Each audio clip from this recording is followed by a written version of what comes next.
Hello बच्चों, आप सभी को स्वागत है बासु एनसीईआरटी क्लासेस में। आज हम लोग क्लास 7 का साइंस पढ़ने वाले हैं, जो साइंस का physics section chapter number 13 motion. तो आज हम मोशन के बारे में पढ़ने वाले हैं कि मोशन क्या है, मोशन होता क्या है। फिर उसके बाद स्पीड के बारे में पढ़ेंगे, मेजरमेंट ऑफ टाइम के बारे में पढ़ेंगे। यही आज का मेरा टॉपिक रहेगा। तो सबसे पहले मोशन होता क्या है, ठीक है। एनसीईआरटी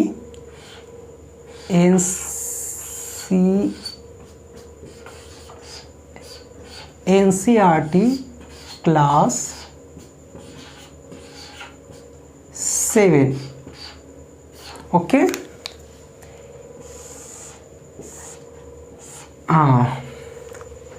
चैप्टर क्या है जी? Motion.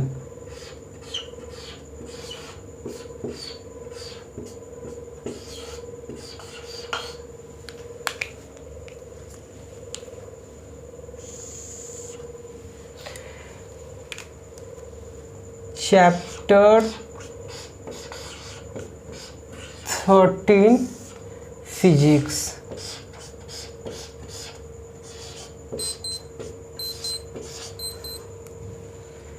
Chapter 13 physics.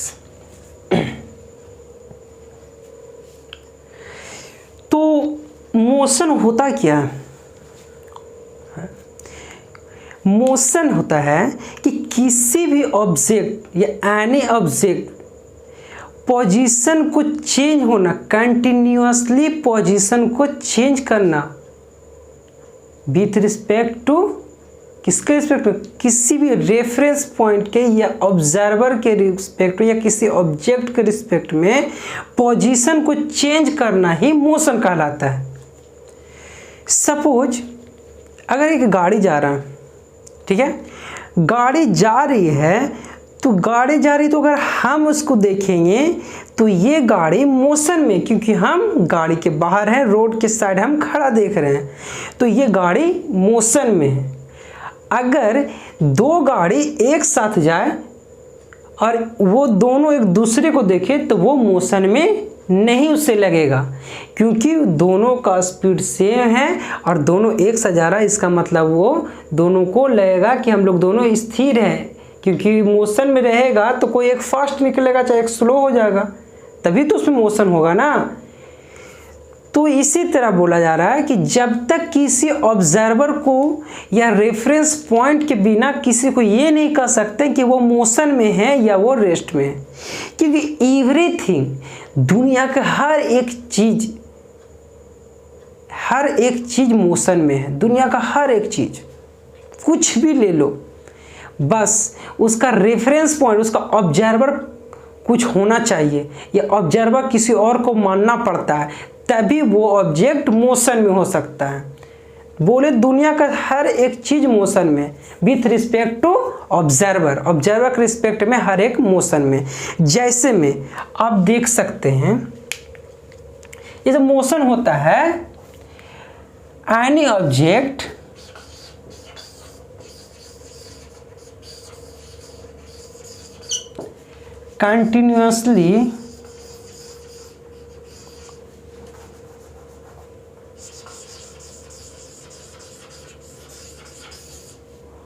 continuously change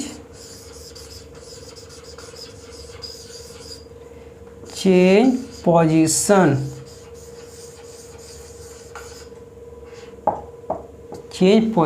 with respect to reference point।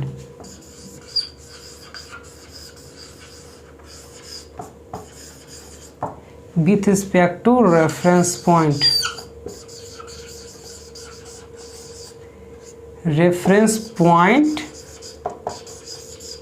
या ऑब्जर्वर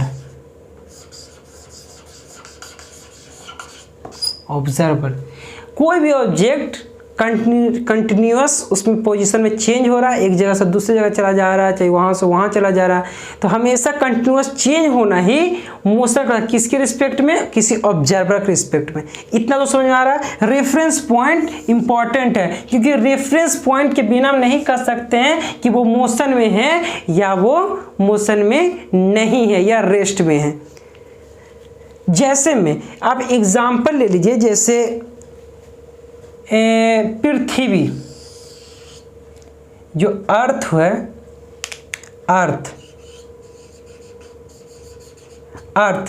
अर्थ भी एक मोशन में। कैसे? अगर हम इसे मून से देखें तो मून पे हम जाकर अगर अर्थ को देखेंगे तो मून भी अपने एक्सिस पे रोटेट करेगा, और ये अपने ऑर्बिट को फॉलो करेगा।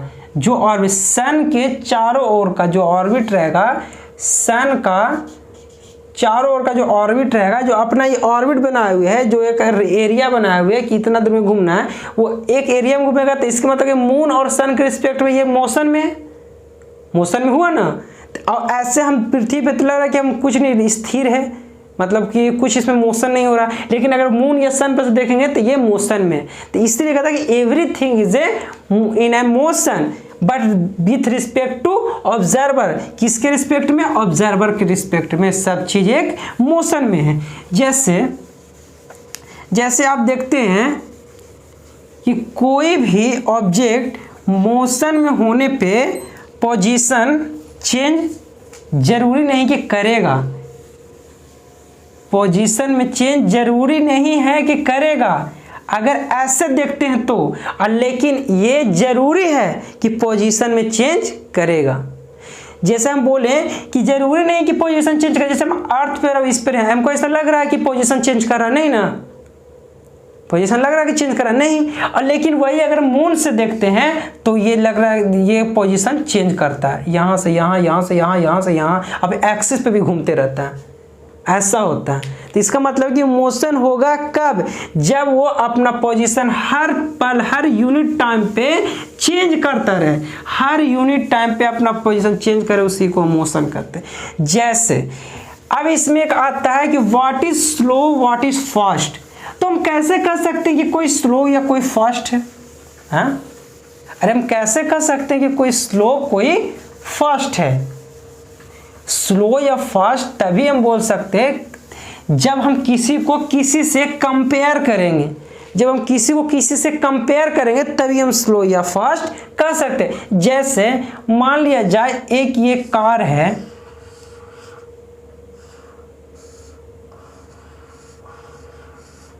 ये कार है या वैन है, एक ये वैन है, एक ये वैन है।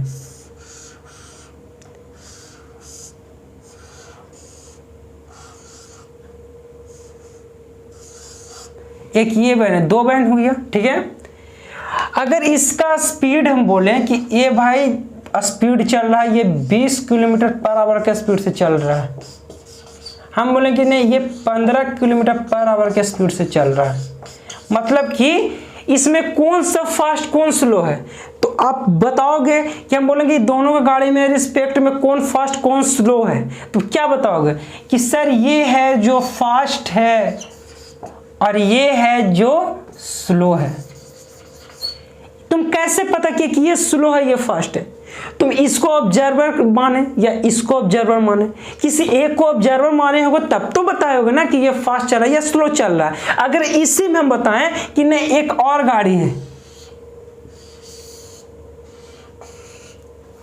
एक और गाड़ी है,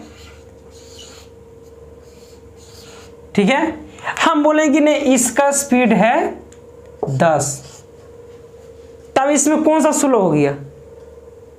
तब तो स्लो ये हो गया, इसके रिस्पेक्ट में ये स्लो हो गया, लेकिन इसके रिस्पेक्ट में ये स्लो हो गया, इसका मतलब है किसी को हम ऑब्जर्वर माने तब तो हम मेजर करेंगे, नहीं ये स्लो है चाहे ये स्लो है। तो यही कहना है कि स्लो या फास्ट तभी हम कर सकते हैं, किसी को हम ऑब्जर्वर मानेंगे, किसी को ऑब्जर्व से हम देखेंगे कि नहीं इसके रेफरेंस पॉइंट पे ये स्लो है या ये फास्ट है। हम इसको एक ऑब्जर्वर मान लिए, इसके रिस्पेक्ट में ये स्लो है या ये फास्ट है। तो हम स्लो और फास्ट को कैसे पता करेंगे, जब किसी को हम ऑब्जर्वर रख लेंगे या रेफरेंस पॉइंट रख लेंगे, उसके रिस्पेक्ट में बताएंगे कि ये स्लो चल रहा है ये फास्ट चल रहा है। अब आई बात समझ में।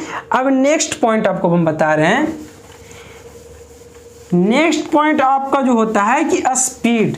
स्पीड होता क्या है, व्हाट इज स्पीड? स्पीड क्या चीज है? ऐसे हम लोग जनरली जानते हैं कि speed is equal to distance by time. It means distance covered by per unit time is called a speed. Distance covered by per unit time is called speed. मतलब कि हर एक सेकंड में जो डिस्टेंस कवर किया जाता है उसी का फ्रैक्शनल ही स्पीड कहलाता है। जैसे स्पीड हो गया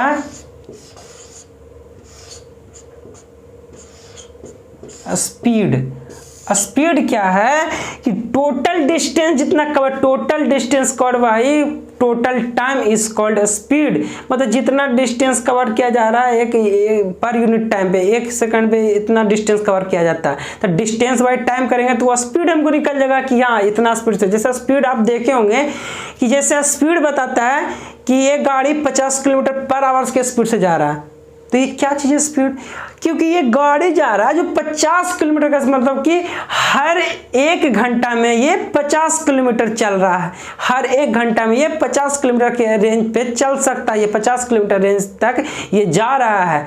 ऐसा होता है ये स्पीड। मतलब टोटल डिस्टेंस को कवर किया जाता है with respect to time is called speed होता है। और स्पीड को हम देखेंगे इसमें होता है दो पार्ट में डिवाइड किया गया।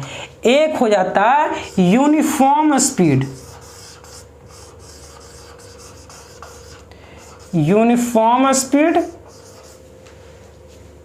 एक हो गया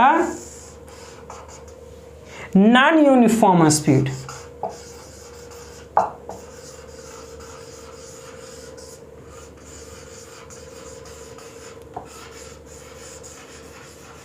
एक हो गया यूनिफॉर्म स्पीड, एक हो गया नॉन यूनिफॉर्म स्पीड।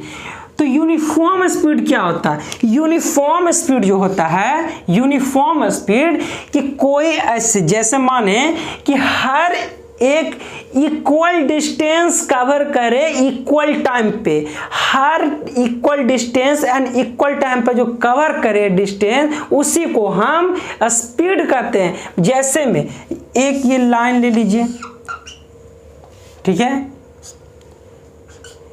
ये 0 1 2 3 4 5।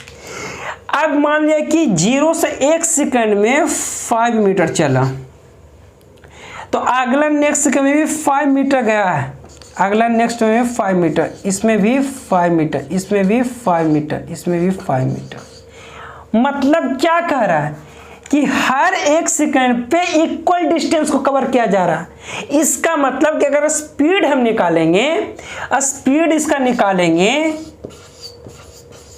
Speed is equal to distance by time,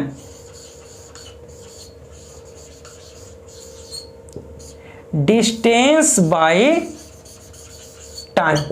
speed is equal to distance by time होता है। तो डिस्टेंस अगर इज 5 मीटर तो is equal to 5 by 1 is equal to क्या हो जाएगा, 5 मीटर पर सेकेंड। ये आपका स्पीड है। अगर इसके बीच में निकालेंगे तो इसके बीच में भी 5 मीटर पर सेकेंड आएगा, इसके बीच में निकालेंगे तो इसके बीच में भी 5 मीटर पर सेकेंड आएगा। मतलब हर के बीच में 5 मीटर पर सेकेंड का स्पीड आएगा। इसका मतलब कि इसमें स्पीड क्या है, कांस्टेंट है। ये हर टाइम पे, हर यूनिट टाइम पे सेम स्पीड मेजर किया जा रहा है। इसका मतलब ये यूनिफॉर्म स्पीड में जा रहा है, ये स्पीड में कोई चेंजिंग नहीं, ये यूनिफॉर्म स्पीड में चलता जा रहा है। ये हो गया यूनिफॉर्म स्पीड। अब इसी का हम देखेंगे नॉन यूनिफॉर्म स्पीड। तो नॉन यूनिफॉर्म स्पीड जो होता है, जैसे एक ये पॉइंट ले लिए, ये 0 1 2 3 4 5। अब सपोज पहला सेकंड में ये 5 मीटर गया, नेक्स्ट सेकंड में ये कितना चला गया 8 मीटर। आइए अगले सेकंड में मान लिया जाए 12 मीटर चला गया, अगले सेकंड में मान लिया 20 मीटर चला गया। ठीक है, समझ रहे हैं? मतलब ये कहना है कि हर एक सेकंड में 5 मीटर, अगले सेकंड में 8 मीटर, ये अगले सेकंड में 12 मीटर चल गया, एक सेकंड में 20 मीटर गया, ये एक सेकंड में मान लिया कि 10 मीटर चला गया। ठीक है, अब इस कंडीशन में अगर हम स्पीड निकालेंगे, टोटल डिस्टेंस 5/1 = 5 मीटर पर सेकेंड। और सेकंड वाला स्पीड निकालेंगे, फिर सेकंड, फर्स्ट इस सेकंड का निकालें 8/2 = 4 मीटर पर सेकेंड। थर्ड निकालेंगे 12/2 = कितना हो जाएगा 12/1 सब में 1, ये 8 हो जाएगा, ये 12 मीटर पर सेकेंड। मतलब ये हुआ कि हर एक सेकंड में अपना स्पीड को चेंज कर रहा है। मतलब कि किसी में 5 मीटर पर सेकंड जा रहा है, फिर अगला सेकंड में 8 मीटर पर सेकंड के रफ्तार से जा रहा है, फिर तीसरे सेकंड पे वो 12 मीटर पर सेकंड के स्पीड से जा रहा है। इसका मतलब हर एक यूनिट टाइम पे, हर एक टाइम पे ये अपना स्पीड को चेंज करते जा रहा है। इसका मतलब ये नॉन यूनिफॉर्म में है, क्योंकि इसका फिक्स स्पीड नहीं है, किसी में बढ़ रहा है तो कम रहा है, बढ़ रहा है तो कम रहा है। इस कंडीशन में इसका मतलब ये नॉन यूनिफॉर्म में है। आई बात समझ में? अब आता है next point, measurement of time. Time को हम कैसे मेजर करते हैं? ठीक है,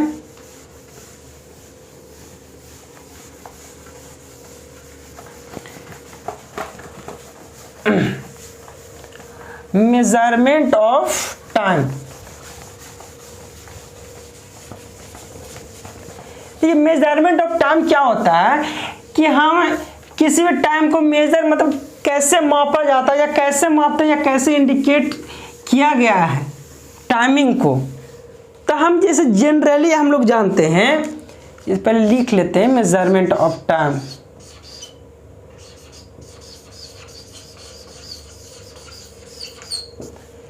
मेजरमेंट्स ऑफ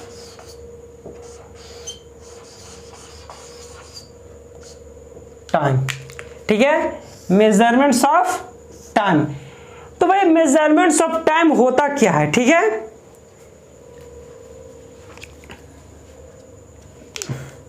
ए में जी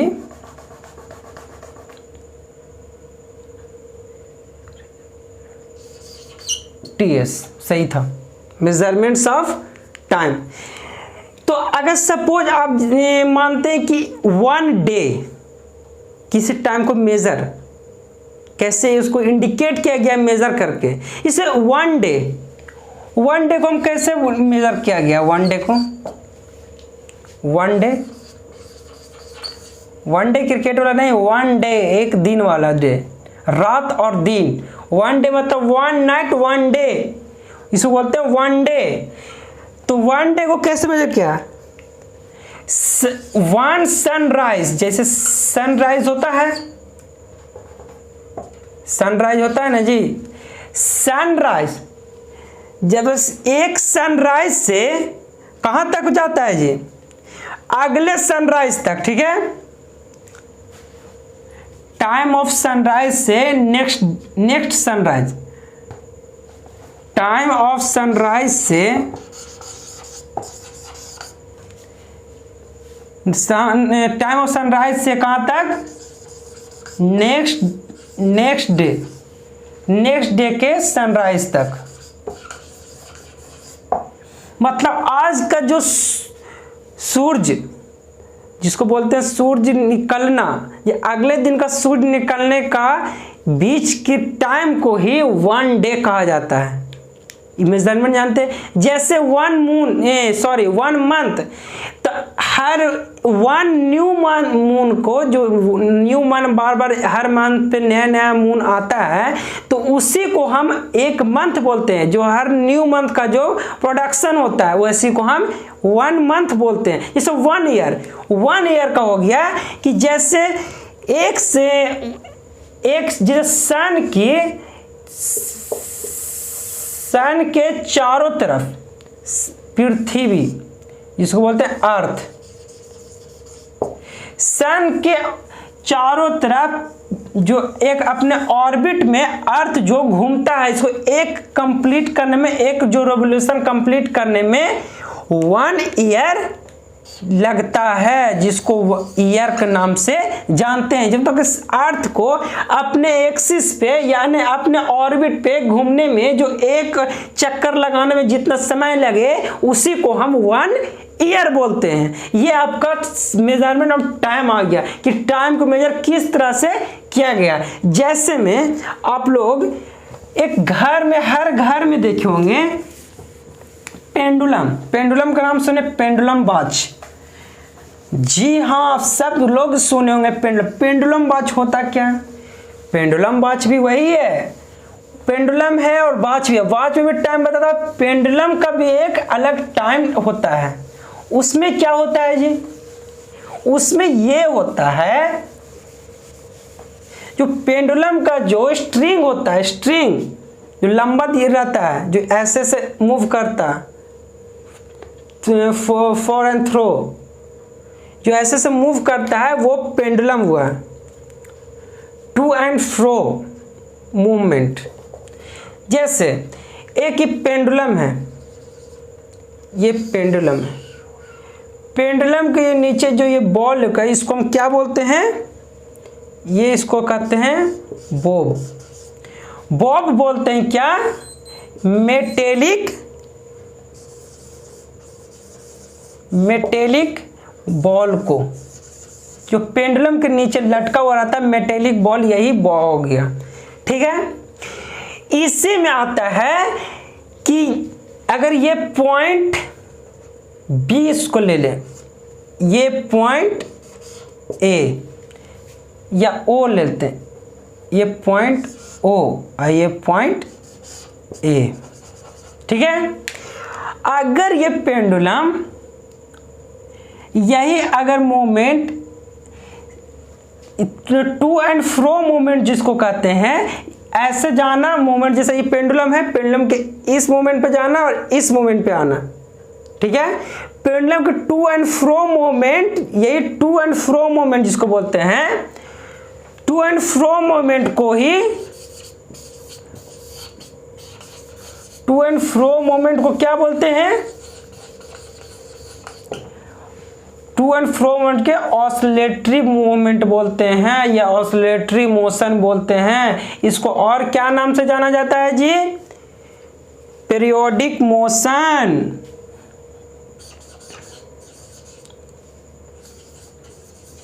oscillatory motion,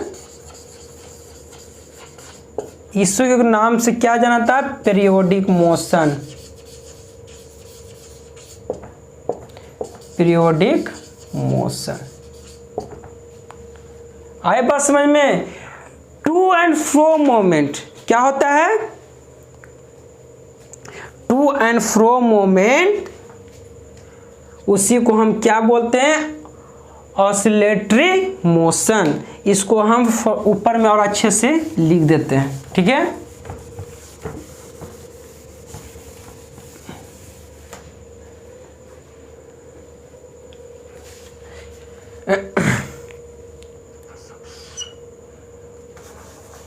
periodic motion,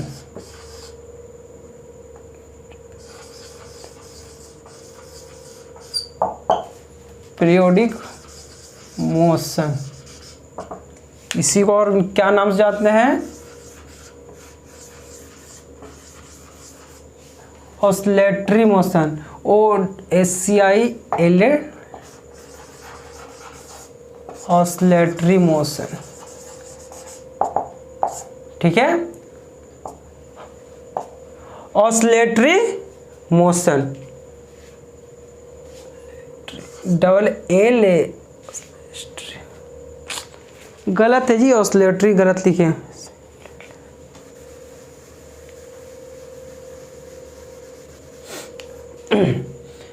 OSCILATORY,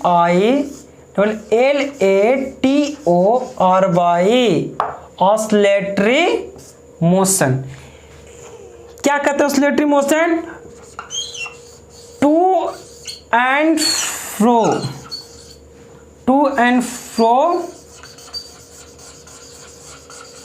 moments, to and fro moments in a simple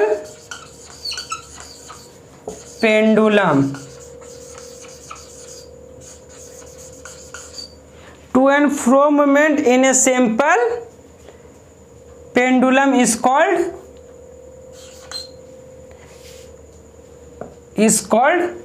periodic motion. To and fro movement is called in a simple pendulum is called a periodic motion. To and fro, यहाँ से ऐसे जाना, ऐसे आना, ऐसे जाना, ऐसे आना, यही मूवमेंट को हम क्या बोलते हैं? ऑसिलेटरी मोशन या पीरियोडिक मोशन। चलिए, तो इसमें एक और पॉइंट क्या है? इसमें ये पॉइंट है कि टाइम पीरियड की क्या है इसमें, ठीक है? टाइम पीरियड क्या है?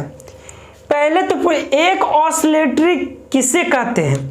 जैसे इसे देखते हैं, अगर यहाँ पॉइंट ओ से यहाँ गया, ठीक है, फिर यहाँ से ये रिटर्न यहाँ आया, फिर यहाँ से ये पॉइंट ए पर गया, फिर ये पॉइंट ए से रिटर्न पॉइंट बी पे आया।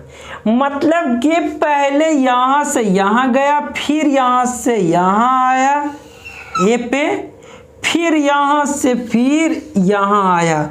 इसका मतलब कि पॉइंट ओ से कहाँ गया भाई? बी पे, फिर be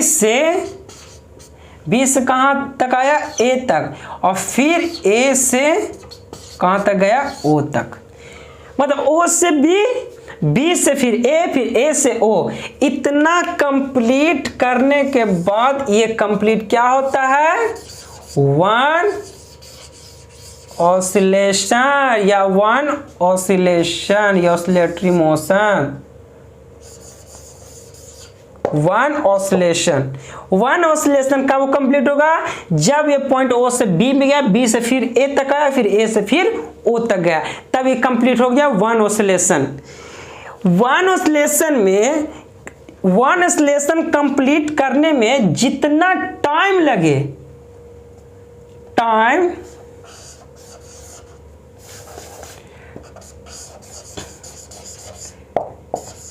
taken by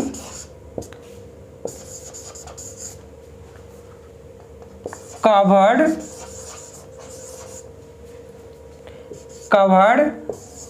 one oscillation,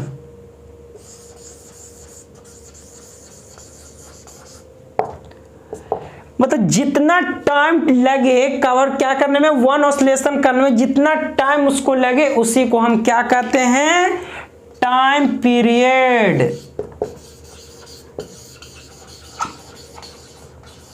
time period हम बोलेंगे।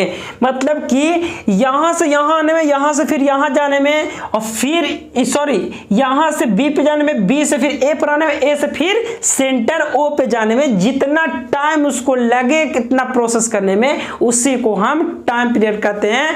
Complete one oscillation with respect time is called time period. किसी टाइम पे अगर एक ऑसिलेशन कंप्लीट करने में जितना टाइम उसे लगे, उसी को हम क्या कहते हैं? टाइम पीरियड कहते हैं। चलिए, इतना समझ में आ गया? इतना समझ में आ गया तो स्क्रीनशॉट ले लीजिए या कॉपी पर नोट कर लीजिए। अब हम नेक्स्ट पॉइंट आते हैं कि नेक्स्ट टाइम भाई, टाइम पीरियड तो हो गया कि व्हाट इज टाइम पीरियड।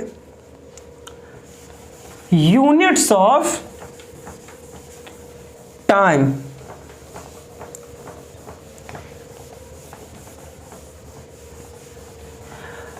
अच्छा, आज के लिए बस इतना ही करते हैं।